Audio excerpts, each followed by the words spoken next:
ونعوذ بالله من شرور أنفسنا ومن سيئات أعمالنا من يهده الله فلا مضل له ومن يضلل الله فلن تجد له وليا مرشدا ونشهد أن لا إله إلا الله وحده لا شريك له ونشهد أن سيدنا ومولانا محمدا عبده ورسوله أما بعد فأعوذ بالله من الشيطان الرجيم بسم الله الرحمن الرحيم إن الذين آمنوا وعملوا الصالحات أولئك أصحاب الجنة هم فيها خالدون وقال رسول الله صلى الله عليه وسلم الصلاة مفتاح الجنة أو كما قال النبي عليه الصلاة والسلام محبت وسليم شريفة اللهم صل على محمد وعلى آل محمد كما صليت على إبراهيم وعلى آل إبراهيم إنك حميد مجيد اللهم بارك على محمد وعلى آل محمد كما باركت على إبراهيم وعلى آل إبراهيم إنك حميد مجيد بلغ العلا بكماله كشف الدجى بجماله حسنت جميع خصاله صلوا عليه وآله فالقمي أشرافهم فقط ये तेरी मेहरबानी है उम्मती मोहम्मदी हो हम फकत ये तेरी करम है बलगुल उला बिकमालिही कशफत दुजा बिजमालिही हसनत जमील खिसालिही सल्लु अलैहि व आलिहि আলহামদুলিল্লাহ আল্লাহ পাক তাআলা জালালুহু আমরা দরবারে শুকরিয়া আদায় করতেছি যে মহান আল্লাহ পাক রব্বুল আলামিন গত জুমার দিনে আজকে জুমার দিনে শাওয়াল মাসের দ্বিতীয় জুমার আল্লাহর ঘর মসজিদ জান্নাতের বাগানে আমাদেরকে আসার জন্য বসার জন্য কোরআন সুন্নাহর আলোচনা শ্রবণ করার জন্য তৌফিক দান করেছেন সে মহান রব্বে কারীমের দরবারে मोहब्बत ভালোবাসা নিয়ে কালিমাত শুকর আদায় করি আলহামদুলিল্লাহ আর জবান খুলে মোহব্বত ভালোবাসা নিয়ে রব্বে কারীমের কহরতের সাক্ষ্য দিয়ে বলি সুবহানাল্লাহ আলহামদুলিল্লাহ আল্লাহু আকবার লা ইলাহা ইল্লাল্লাহ সুবহানাল্লাহি ওয়া বিহামদিহি সুবহানাল্লাহিল আযীম আল্লাহর শুকর যে আল্লাহ তাআলার দয়া দ্বারা মেহেরবানির দ্বারা আল্লাহ তাআলা আমাদেরকে নেক হায়াত দান করেছেন বিদায় আমরা মসজিদ পর্যন্ত জুমার নামাজ আদায়ের লক্ষ্যে উপস্থিত হতে পেরেছি আল্লাহ তাআলা ইচ্ছা করলে দুনিয়ার বিভিন্ন বালা মুসিবত অসুস্থতার মধ্যে আপনাকে আমাকে গ্রেফতার করে অশান্তির মধ্যে গ্রেফতার করে আল্লাহ তাআলা এই জুমার নামাজ থেকে আপনাকে আমাকে গাফিল করে রাখতে পারবে কথা বলেন ঠিক আল্লাহ তাআলা গাফিলদের মধ্যে রাখেন নাই আল্লাহর হুকুম ফরমাবরদার বান্দাদের কাতারে আমাদেরকে শামিল করেছে বিদায় আমরা সকলেই আল্লাহর হুকুম পালন করার জন্য চলে আসি এইজন্য রব্বে কারীমের দরবারে শুকর অনেক শুকরিয়া পাশাপাশি আল্লাহ তাআলার দয়া দ্বারাই এই দুনিয়ার জিন্দেগি প্রতিটা মানুষ প্রতিটা মাখলুক জীবনের শেষ মুহূর্ত পর্যন্ত পরিচালনা করবে আল্লাহ দয়া ছাড়া শুধু মানুষ নয়, আল্লাহ পাকের কোনো মাখলুক এক মুহূর্ত সময় এই দুনিয়াতে চলতে পারবে না। কথা বলে ঠিক না? রাস্তা দিয়ে পিপিলিকা হেঁটে যায়, বলে এই পিপিলিকা হাঁটার পিছনেও আমার আল্লাহ দয়া আছে। সুবহানাল্লাহ, আমার আল্লাহ দয়া নাই সে হেঁটে হেঁটে গেছে। এরকম ভাবে মাখলুকাত, যত মাখলুক আল্লাহ বানাইছেন, আমি দেখি অথবা না দেখি, সমস্ত মাখলুক একমাত্র আল্লাহ পাকের দয়ার কারণে, আল্লাহ পাকের দয়ার ভিখারি। আল্লাহ পাকের দয়া ছাড়া দুনিয়াতে চলা সম্ভব না। এই জন্য বহার হাল খেয়াল রাখা, আমি যেহেতু আল্লাহর দয়া ছাড়া একটি নিঃশ্বাস ফেলাইতেও পারবো না, একটি নিঃশ্বাস উঠাইতেও পারবো না, তাহলে আমি কোন সাহসে, কোন কারণে সেই দয়ালু আল্লাহকে আমি এই দুর্গন্ধময় দুনিয়ার পিছনে পড়ে ভুলে যাব? এর কোনো যুক্তিকতা নেই। কথা বলেন ঠিক না? যুক্তিকতা নেই, ভুলে যাওয়ার কোনো কারণ নেই। এই জন্য হায়াতের জিন্দেগির শেষ মুহূর্ত পর্যন্ত আল্লাহকে যেন আমরা স্মরণ করতে পারি, আল্লাহকে যেন স্মরণ রাখতে পারি। আমাদের কাজ, প্রত্যেকটি কাজের মধ্যে সুন্নত তরিকা খুঁজে খুঁজে আমল করা কাজ। আর যে কাজগুলি করলে আল্লাহকে স্মরণ থাকবে, আল্লাহকে ভোলা যাবে না, আল্লাহকে আমি ভুলবো না, আল্লাহর সেই বিধানগুলি নিজের জীবনে বাস্তবায়ন করার চেষ্টা করা। এখন বলেন, একজন মানুষ যদি 5 ওয়াক্ত নামাজ পড়ে, তাহলে সে সারাদিন আল্লাহকে ভুলে থাকলে 5 ওয়াক্ত নামাজের সময় তো আল্লাহকে স্মরণ করতেছে। কথা বলেন ঠিক না? আল্লাহকে স্মরণ করতেছে। একজন মানুষ যদি গোটা বছর আল্লাহকে ভুলে থাকে, আর রমজানের প্রতিটা রোজা যদি সে সঠিকভাবে আদায় করে, তাহলে রমজান মাসে আল্লাহকে স্মরণ করতেছে। ইবাদতের মধ্য দিয়ে বান্দা বান্দী আল্লাহকে স্মরণ করে। কিন্তু এমন কিছু গাফেল বান্দা এবং বান্দী আছে, বছর যায় আল্লাহর কোনো হুকুম মানে না, আল্লাহর বিধান মানে না, আল্লাহকে স্মরণ করে না, আল্লাহকে ভুলে যায়। কথা বলেন ঠিক না? এই দুনিয়ার জিন্দেগি আল্লাহ তাআলা কেন দিয়েছে? আল্লাহকে ভোলার জন্য, না আল্লাহকে আমার সাথী বানানোর জন্য?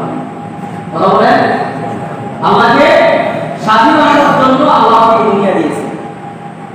এই দুনিয়াটা হলো আল্লাহ পাককে মহব্বত করা, আল্লাহ পাককে ভালোবাসা, আল্লাহ পাককে চিনা, আল্লাহর সাথে মহব্বতের বন্ধনে আবদ্ধ হওয়ার মাধ্যম হচ্ছে দুনিয়া। দুনিয়া কামাই করা দোষ না, কিন্তু দুনিয়ার পিছনে দৌড়ানো দোষ। দুনিয়া ব্যবহার করা দোষ না, কিন্তু দুনিয়া কলবের মধ্যে জায়গা পাওয়া এটা দোষ। কথা বলে ঠিক না? এটা ব্যবহার করার জন্য আল্লাহ দিয়েছেন, বলে তোমার হায়াতের জিন্দেগির শেষ মুহূর্ত পর্যন্ত আমার এই দুনিয়াকে ব্যবহার করো। যখন তোমার দাঁত চলে আসবে, তুমি আর ইচ্ছা করে দুনিয়া ধরে রাখতে পারবে না। বলে দুনিয়া তখন তোমাকে শান্ত হবে না, বলে দুনিয়ায় তোমাকে লাথি মেরে ছেড়ে দেবে। কথা বল ঠিক কিনা? দুনিয়া ছেড়ে দেবে, বলবে তুমি আমার কিছু মনে করেছো, বিনিময় ফলাফল কিছুই পাও নাই, আজকে তোমার সময় শেষ, আমি তোমার কাছ থেকে চলে গেলাম, বিদায় দিলাম। বলে তোমার পরবর্তী যারা আছে তাদের সাথে সম্পর্ক করে তোমাকে যে পথে আমি উঠিয়ে দিয়েছি, তাদেরকেও সেই পথে উঠিয়ে দিব। এখন বলেন, দুনিয়া মায়া মহব্বত, দুনিয়ার ভালোবাসা, দুনিয়ার যা কিছু আছে, এই সব কিছুর পিছনে যদি আমি দৌড়াই, তাহলে কি আমাকে জান্নাতের রাস্তায় উঠাবে দুনিয়া, না জাহান্নামের রাস্তায় উঠাবে? কথা বলেন, কিসের রাস্তায় উঠাবে? জাহান্নামের রাস্তায় উঠাই দিবে দুনিয়া। উঠায় দিয়া আজরাইল যখন আমার সামনে চলে আসবে, তখন দুনিয়া আমাকে ফাঁকি দিয়ে বাই বাই করে আমার কাছ থেকে বিদায় নেবে। আর একজন মানুষ যদি দুনিয়াতে চলাফেরা করে, দুনিয়াতে ওঠা বসা করে, দুনিয়াতে খানা পিনা খায়, দুনিয়াতে সংসারে জীবন করে, ব্যবসা করে, চাকরি করে, খামারে কাজ করে, বিবাহ শাদী করেছে, স্ত্রী সন্তান দিয়েছে, আর আত্মীয় সবাই আছে, বলি দুনিয়ায় সবার সাথে চলাফেরা করে, বন্ধু বান্ধব সব আছে, দুনিয়ার সব কাজকর্ম সব করে, কিন্তু দুনিয়াকে মহব্বত করে না, দুনিয়াকে ভালোবাসে না। বলে এই মানুষের সময় যখন শেষ হয়ে যায়, তখন দুনিয়া তার সামনে আইসা কান্নাকাটি করে আর বলে, আমি তোমাকে ধোঁকা দিতে পারলাম না, তোমাকে জাহান্নামের রাস্তায় উঠাইতে পারলাম না, এই জন্য আমার আফসোস। দুনিয়া আফসোস করে কাঁদতে কাঁদতে ওই ইমানদার মুমিনের কাছ থেকে দুনিয়া দূরে সরে যায়, দুনিয়া চলে যায়। চিন্তার বিষয়, ভাবার বিষয়।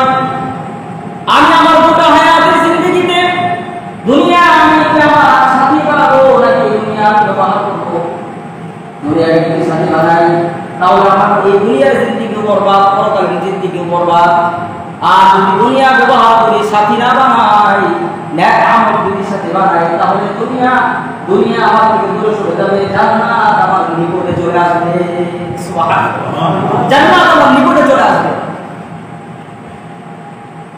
আল্লাহ রাব্বুল আলামিন জান্নাত আটকে বানাইছেন, জাহান্নাম সাথী বানাইছেন কেন? এর অর্থ হলো জান্নাতীদের সংখ্যা আল্লাহ বেশি বানানোর কথা বলছি কিনা? জান্নাত একটা বেশি বানায় রাখছে কেন?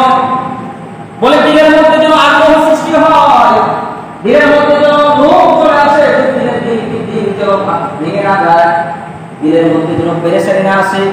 হায় হায়, আল্লাহ জান্নাত 7টা বানাইলো আর জাহান্নাম 8টা কেন বানাইলো? এই পেরেশানি যেন দিলের মধ্যে না আসে। এজন্য বলে এ বান্দা, এ বান্দি, আমি আল্লাহ জান্নাত 1টা বানাইলাম, জাহান্নাম 7টা বানাইলাম। সুবহানাল্লাহ, জান্নাত আল্লাহ তাআলা 8টা বানাইছে আর জাহান্নাম 7টা বানাইছে। এজন্য দুনিয়ার জিন্দেগি থেকে আপনাকে আমাকে জাহান্নাম থেকে বাঁচতে হবে। জাহান্নাম যে কাজগুলি করলে জাহান্নাম দিবে, ওই কাজগুলি থেকে নিজেকে উঠায় রাখতে হবে। আর যে কাজগুলি করলে আল্লাহ জান্নাত দিবে, ওই কাজগুলির দিকে আপনাকে আমাকে দৌড়াইতে হবে। কারণ দৌড়ানোর জন্য এটা দুনিয়ার কথা না, নবীর কথা বলা, সরাসরি আল্লাহ তাআলা নিজে আদেশ করেছেন। বলে সুবহানাল্লাহ, আল্লাহ তাআলা নিজে আদেশ করেছেন মাগফিরাতের দিকে এবং আমার জান্নাতের দিকে তুমি দৌড়াইতে থাকো। আল্লাহ তাআলা কি বলেন? وسارعوا إلى مغفرة من ربكم وجنة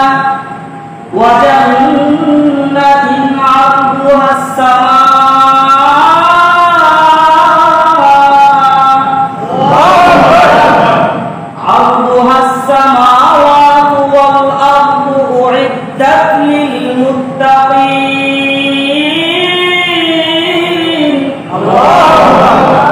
আল্লাহ তাআলা কোরআন হাকিমের ভিতরে বলতেছেন যে ওয়াসারিউ ইলা মাগফিরাতিন মিন রাব্বিকুম ওয়া জান্নাহ।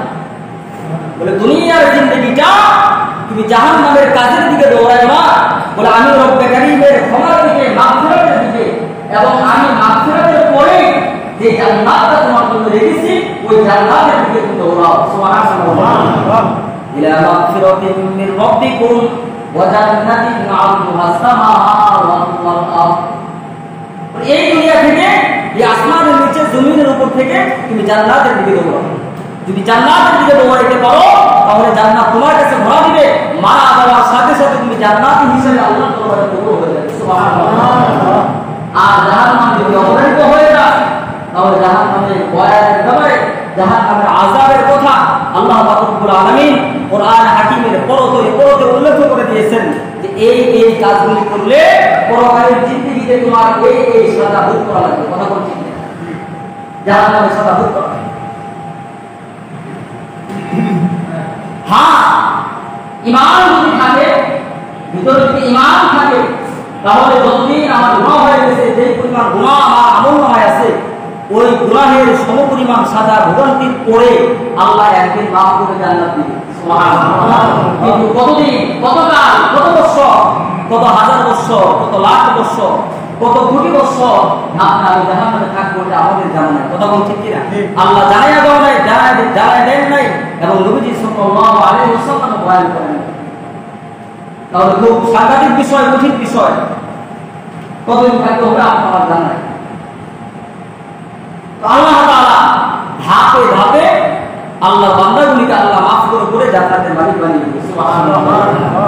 আল্লাহ রাসূল সাল্লাল্লাহু আলাইহি ওয়াসাল্লাম এক সময় আল্লাহ নবীর ধ্যানে সাথে আবু বকর আছেন, হযরত ওমর আছেন, সাহাবায়ে কেরাম আছেন। তো ওই অবস্থার মধ্যে আল্লাহ তাআলা বললেন যে বন্ধু হাবিবুল্লাহ, আপনি মাথা উঠান, আপনি মাথা উঠান। কেন আপনি মাথা সিজদার মধ্যে দিয়ে কান্নাকাটি করতেছেন? মদিনাতে মানুষ পাগলের মতো হয়ে গেছে, মানে পুরুষ মহিলা সবাই আপনাকে বুঝতেছে যে নবী মদিনাতে নাই, নবী মদিনাতে নাই। কি হইল আপনার? একদিন, 2 দিন, 3 দিন হয়ে গেছে, কোথাও মদিনাতে নাই। হযরত ওমর রাদিয়াল্লাহু আনহু বেচাইন হয়ে গেছে, হয়রান হয়ে গেছে, খোলা তরবারি হাতে নিয়ে মদিনা উড়িতে দুলিতে ঘুরতেছে আর বলতেছে, মুহাম্মদ সাল্লাল্লাহু আলাইহি ওয়াসাল্লামকে যদি না পাই, যদি কিছু হয়ে যায়, তাহলে এই মদিনাতে মুনাফিক যারা আছো, আমি ওমরের তরবারি থেকে তোমাদেরকে কেউ বাঁচাইতে পারবে না। হুঙ্কার দিতেছে আর নবীকে বুঝতেছে। আবু বকর বলেন, ওমর থামেন, রাগান্বিত হয়ে একটু থামেন, রাগকে সংযম করেন, চলুন আমরা একটু খুঁজে দেখি দয়া নবী কোথায় আছে। সুবহানাল্লাহ, দয়া নবী কোথায় আছে। হযরত আবু বকর রাদিয়াল্লাহু আনহু, হযরত ওমর রাদিয়াল্লাহু আনহু সাহাবীদেরকে নিয়ে নবীকে খুঁজতেছেন। নবী রাতে গলিতে খুঁজে কোথাও নবী নাই, খুঁজতে খুঁজতে পাহাড়িয়া জঙ্গলে চলে গেছে। জঙ্গলে যাওয়ার পরে বিভিন্ন পাহাড়ের রাস্তায় খুঁজতেছে, বিভিন্ন পাহাড় গুহায় গুহায় করতে করতে খুঁজতেছে, নবীজি কোথাও নাই। হঠাৎ করে দেখে মরুভূমি, এখানে একটা রাখাল বকরি চড়াইতেছে। রাখালকে ডাকতে বলে, ভাই আমাদের নবীকে তুমি দেখছো নাকি? আমাদের নবী কোথায়? আমাদের নবীকে তুমি দেখছো নাকি? রাখাল বলে, আমি তো তোমাদের নবীকে চিনি না, আমি তো মুহাম্মদকে চিনি না, আমি তো তোমাদের নবীকে চিনি না। কিন্তু আজকে 3 দিন যাবত ওই যে বাম পাশে যে পাহাড় দেখতেছো, ওই পাহাড়ের চূড়ার ভিতরে, পাহাড়ের গুহার ভিতরে একজন মানুষ ইয়া উম্মতি বলে কাঁদতেছে, চোখের পানি জমা হয়েছে, বলে চিল্লায়া চিল্লায়া ইয়া উম্মতি বলে কাঁদতেছে। বলে তার কান্নার কারণে রাত্রিবেলা আমরা ঘুমাতে পারি না, আমাদের মনের পশু পাখিরা তারা আহার করে না। এই যে তাকে দেখেন, আমি বকরি নিয়ে আসছি, মাঠে চড়াইতেছি। বলে সে যখন কান্নাকাটি শুরু করে, এই বকরিগুলি পাহাড়ের দিকে তাকায় থাকে, তারা আহার করে না। আল্লাহু আকবার, আহার করে না। আবু বকর হযরত করতে বলতেছে, ভাই ওমর চলুন আমরা সামনে আগাই, মনে হয় নবী দয়া নবী। সামনে গিয়ে দেখে দয়া নবী সাজদায় পড়িয়া ইয়া উম্মতি বলে দয়া নবী কাঁদতেছে। এমন সময় আবু বকর সালাত দিয়েছেন, বলতেছে, ইয়া রাসূলুল্লাহ, আমি আবু বকর আজকে আপনাকে নেওয়ার জন্য চলুন মদিনায় চলুন। মদিনা শুরু হয়ে গেছে, মদিনা নামাজ পাওয়ার মতো হয়ে গেছে। আপনি মদিনাতে না, সবাই বেঁচে হয়ে গেছে, পেরেশানি করতেছে, আপনি মদিনাতে নাই। পুরুষ মহিলা সবাই কান্নাকাটি করতেছে, আপনি নাই, অনেক কষ্ট করা পাইতেছি, চলুন আপনি মদিনাতে চলুন। দয়া নবী মাথা উঠায় না। হযরত ওমর বলেন, ইয়া রাসূলুল্লাহ চলুন না, মদিনায় চলুন, মাথা উঠান। আল্লাহর নবী মাথা উঠান না। এইভাবে সাহাবায়ে কেরাম একে একে কয়েকজন নবী মাথা উঠায় না। এক সময় নবী ফাতিমাকে খবর দিয়েছে। হযরত ফাতিমা যুহরা রাদিয়াল্লাহু আনহা আয়েশা বলতেছে, বাবা ও বলিদের টুকরা বাবা, আমি ফাতেমার জীবনের সমস্ত আমল আপনার উম্মতের বদলায় দিয়ে দিলাম, আপনি মাথা উঠান। এরপর আল্লাহ নবী মাথা উঠায় না, আল্লাহ নবী মাথা উঠায় না, কোনোভাবে সাজদা থেকে মাথা উঠায় না। সর্বশেষ হযরত ফাতিমা বলতেছেন, ইয়া রাসূলুল্লাহ, ও বাজান, আমার বলিদের টুকরা 2 সন্তান ইমাম হুসাইন আর ইমাম হাসান, আমার এই 2 সন্তানকে আপনার উম্মতের ক্ষমার জন্য, মাগফিরাতের জন্য আমার 2 বলিদের টুকরা সন্তানকে আল্লাহর রাস্তায় দান করে দিলাম। সুবহানাল্লাহ, সুবহানাল্লাহ। এরপর নবী মাথা উঠাইছে, এরপর নবী মাথা উঠাইছে। চিন্তা করেন যে নবীজির বলিদের টুকরা, নবীজি বলেছেন ইমাম হুসাইন আর ইমাম হাসান হলো আমি নবীজির বলিদের টুকরা, আমার বলিদের অধ্যায়। এই 2 দিনকে যখন উম্মতের মাগফিরাতের জন্য, উম্মতের ক্ষমার জন্য, চিন্তা করেন যে আমরা কিভাবে আল্লাহর কাছে ক্ষমা পাবো, আল্লাহর কাছে কিভাবে মাফ পাবো। এজন্য আল্লাহ রাসূলের 2 বলিদের টুকরাকে, হযরত ফাতিমার বলিদের টুকরাকে, আলীর বলিদের টুকরাকে আল্লাহর রাস্তায় কুরবান করে দিয়েছে। সুবহানাল্লাহ। আর আমাদের কি অবস্থা? আমাদের জন্য নবী করলেন কি, আর আমরা নবীর জন্য করতেছি না। ভাবার বিষয়, চিন্তার বিষয়।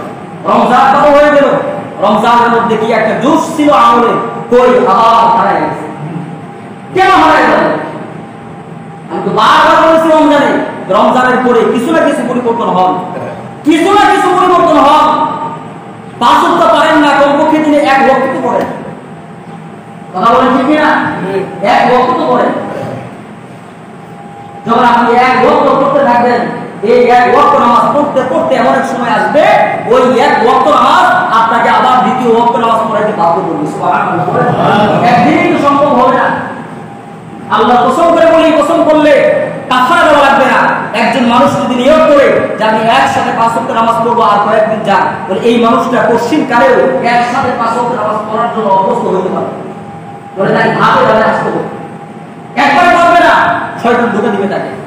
আর যদি আজকে এক ওয়াক্ত এরপর আবার এক ওয়াক্ত এইভাবে দাবে দাবে সে ধরে, তাহলে এই নামাজ আর সে ছাড়বে না, তখন এক সময় সে 5 ওয়াক্ত তার মুসল্লি হয়ে যাবে। সুবহানাল্লাহ। বোঝার বিষয়, ভাবার বিষয়, নবী কি আমার জন্য করলেন কি আমি উম্মত হইয়া নবীর জন্য করতেছি কি, এটা ভাবার বিষয়, চিন্তার বিষয়। নবীজি মাথা উঠাইলেন, এরপর আল্লাহ রাসূল সাল্লাল্লাহু আলাইহি ওয়াসাল্লাম বসলেন। শান্ত হয়ে বসার পরে আল্লাহ তাআলা কুদরতিভাবে নবীজির চোখের পর্দা সরাইয়া দিয়েছে, বলে জাহান্নামের দিকে নবীজি সাল্লাল্লাহু আলাইহি ওয়াসাল্লাম তাকাইছেন। এমন সময় আল্লাহ তাআলা কুদরতি, আল্লাহর কুদরতি হাত, সুবহানাল্লাহ বলেন, আল্লাহর কুদরতি হাত আছে, কথা বলেন ঠিক কিনা? অনেকে বলে আল্লাহ আগের না, এটা ভুল কথা। আল্লাহর কুদরতি হাত আছে, আল্লাহর কুদরতি পা আছে, আল্লাহর কুদরতি চক্ষু আছে, আল্লাহর কুদরতি একটা দেহ আছে, কিন্তু এটা কেমন এটা নিয়ে চিন্তা করা যায় না। চিন্তা করা যাবে না, আল্লাহর হাত আছে, হাতটা জানি কেমন, এটা চিন্তা করা যাবে না, কিন্তু আল্লাহর কুদরতি সব কিছু আছে। সুবহানাল্লাহ বলেন। আল্লাহর আকার কেমন? বলে আল্লাহ যেমন আল্লাহর আকারও কেমন। সুবহানাল্লাহ বলেন।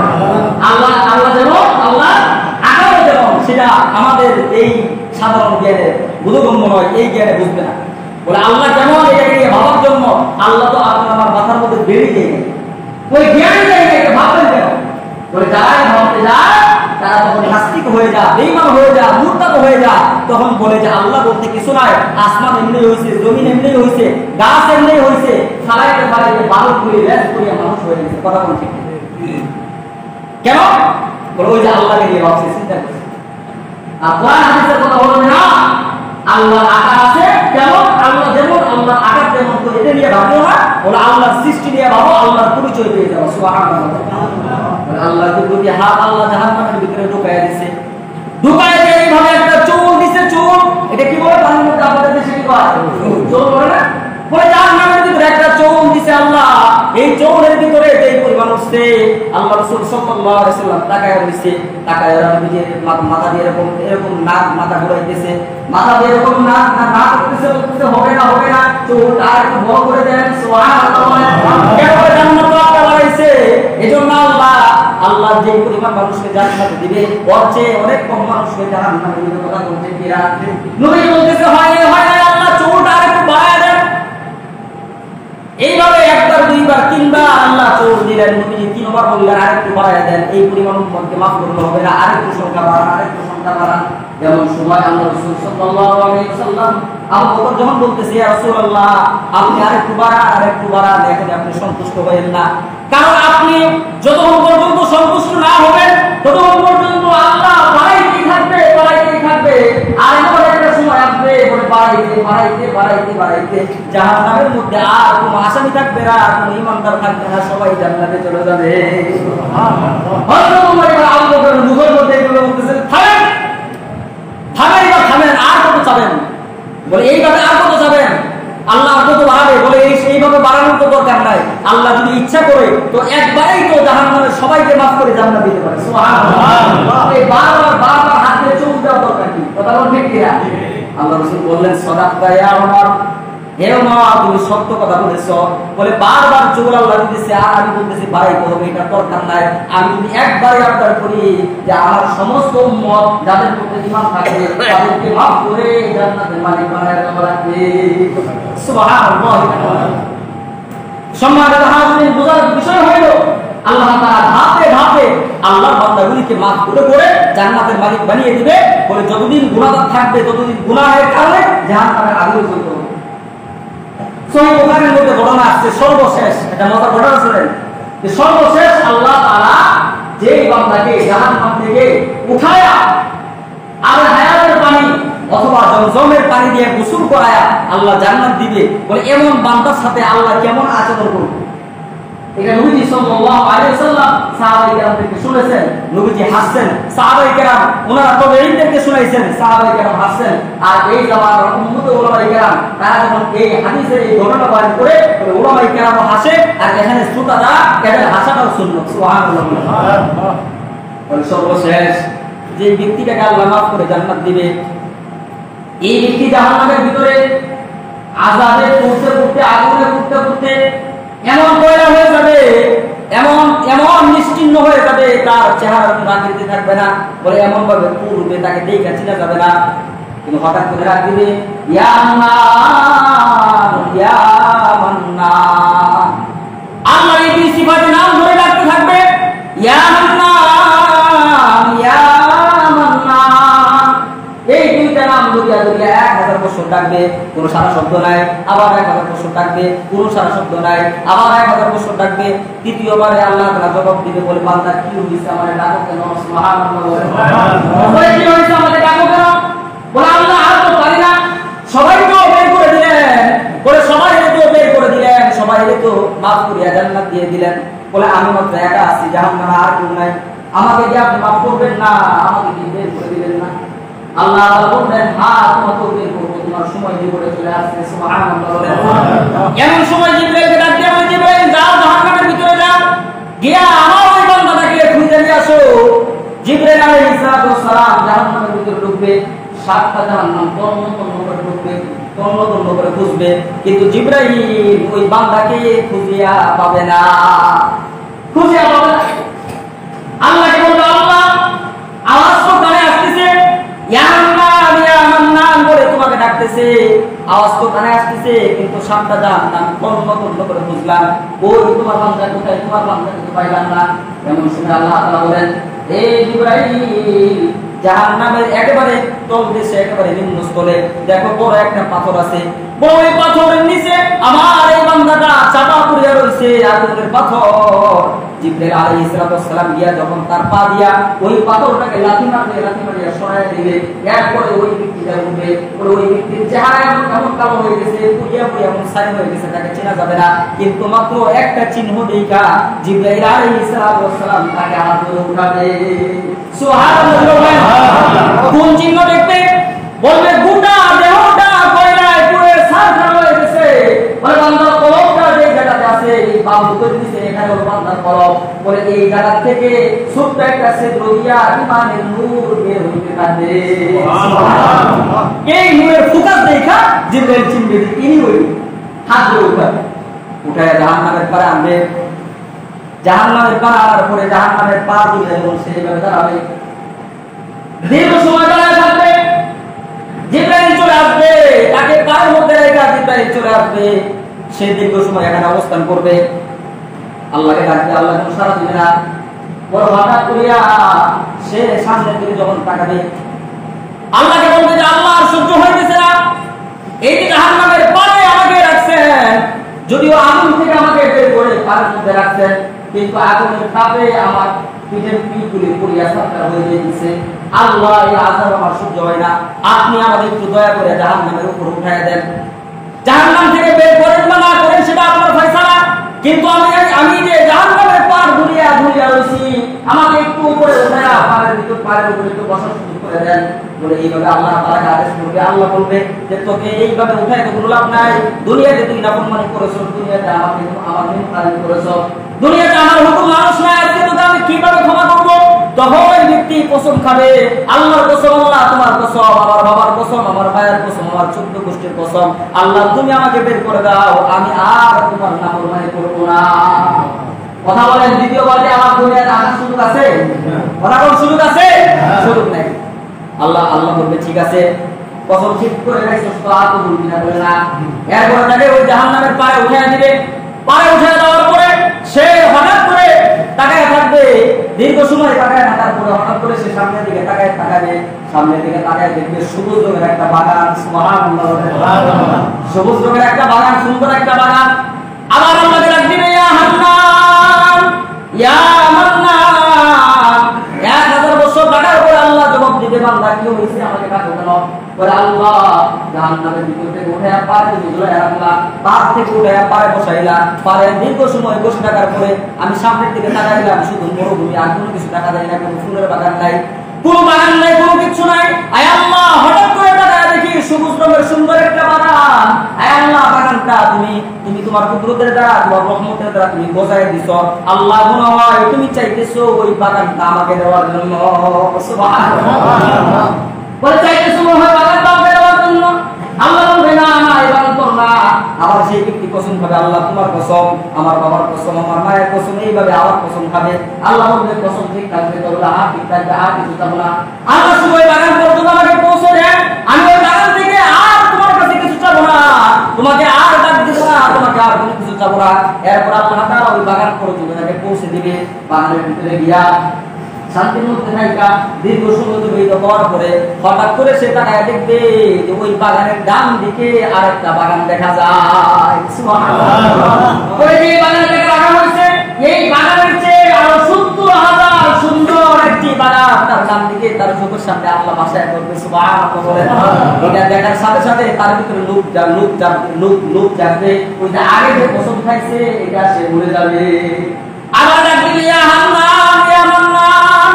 আল্লাহ বলবে এই মুখাম কি হইছে, আবার ডাকবে কেন?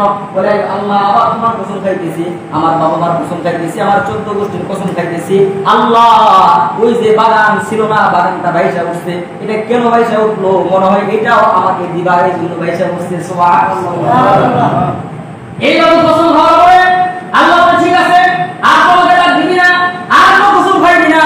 বলে না আল্লাহ তুমি বিশ্বাস করো, তুমি বিশ্বাস করো, আমি আর কসম খাইবো না, তোমাকে ডাক দিব না। আল্লাহ তুমি ওই বাগানে তাকে পৌঁছায় দিবে। বলে ওই বাগানে যাওয়ার পরে দীর্ঘ সময় সেখানে অতিবাহিত করবে। হঠাৎ করে সে জায়গায় দেখবে ওই বাগানের ভিতর থেকে জান্নাতের গেট নূরে ঝলমল করতেছে। বুঝে যায়? আপনি বসে দেন, আমি বসে দিই, কিছু বলার দরকার নাই।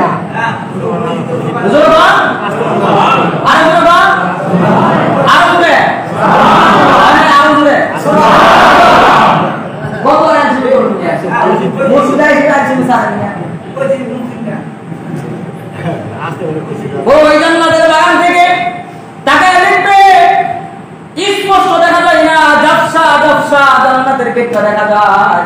তখন তার মনের মধ্যে লোক জাগবে, আর এত সুন্দর গেট, বলে গেটটা তো ছিল না। বলে আমি একটা বাগান অতিক্রম করে আসছি, বাগানটা ছিল না, অটোমেটিক বাগান ভাইসা উঠছে। চাইছি তো বাগান পায়ে গেছি। আর একটা বাগান ছিল না, এই বাগানটাও ভাইসা উঠছে। চাইছি তো পায়ে গেছি।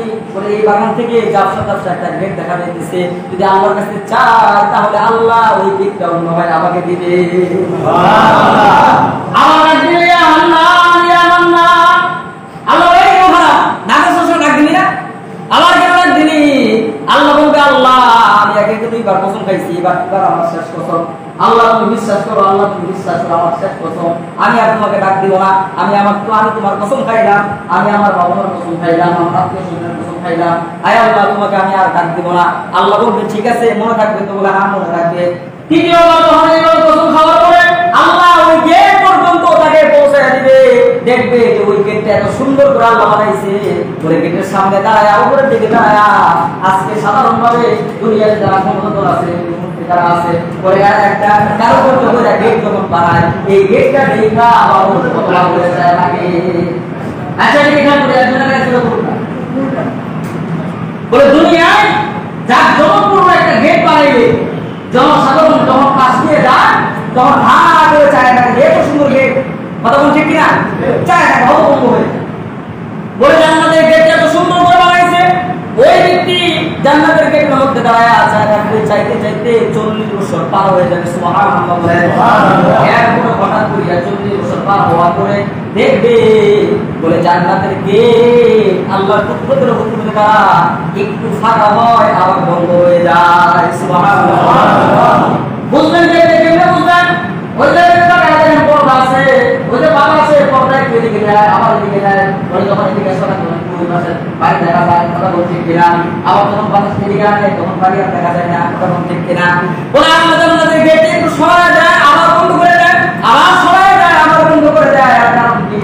ওই বান্দার ভিতরে ছিল লোক জাগে। সুবহানাল্লাহ।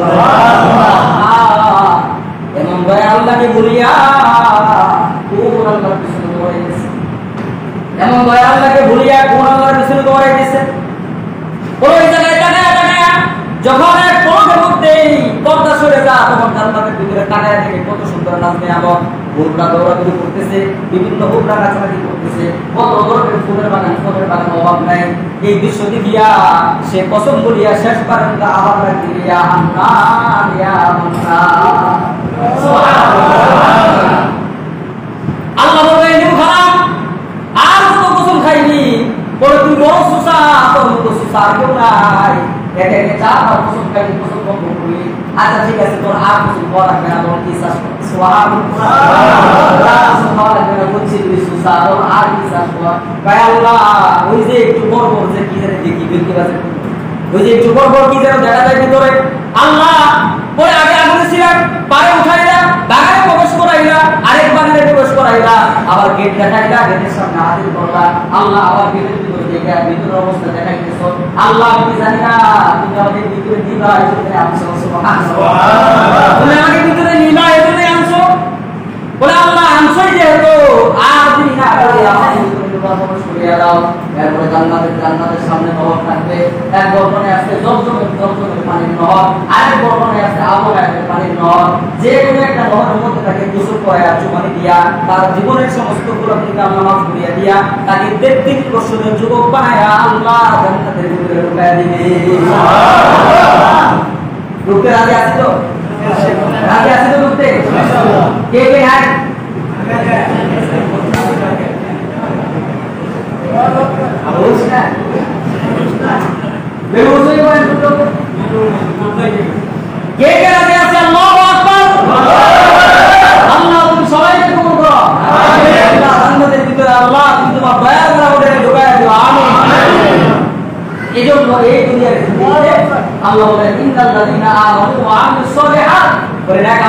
জীবনটা একটু সাজাও একটু কষ্ট করে জীবনটাকে সাজাও তাহলে চিরস্থায়ী সেই জান্নাতের চির সুখের তুমি মালিক হয়ে যাবে একটু দুনিয়াতে কষ্ট করো বাস নামাজ টাইমের মতো পড়ে একটু আমি আল্লাহকে সন্তুষ্ট করো একটু খুশি করো তাহলে তুমি দুনিয়াও পাইবা পরকালেও পাইবা জান্নাতও পাইবা জান্নাতের বাগানও পাইবা জান্নাতের সবকিছু পাইবা জান্নাতের হুও পাইবা সুবহানাল্লাহ বলে দুনিয়ার এই কাহিনী বলে দুনিয়ার এই কাহিনী স্ত্রীটা এটাও তোমার জান্নাতের ভিতরে রায় হবে সুবহানাল্লাহ বলে যাচ্ছে হাত এখন তোমার কাছে আর ভালো ভালো ঠিক না বলে যৌবনে তার মেয়ে বিয়ে করে ফেলাইছো তখন চেহারা কালো হইলো তো চেহারাটা একটা লাবণ্যতা ছিল তার হেঁটে দেখতে ভালো দেখা গেছে কথা ঠিক না বলে এখন বয়স হয়ে গেছে আমার আর এটা দেখলে ভালো লাগে না বলে জান্নাতে যাও আল্লাহ এই কালো মহিলাটাকে তোমার বাড়ি বানিয়ে দিবে বলে সেই জান্নাতের যিনি হুরে আয়না থাকবে বলে ওই হুরে আয়না এত সুন্দর করে আল্লাহ তাকে বানাইছে বলে 70 গজ কাপড় পরবে কয়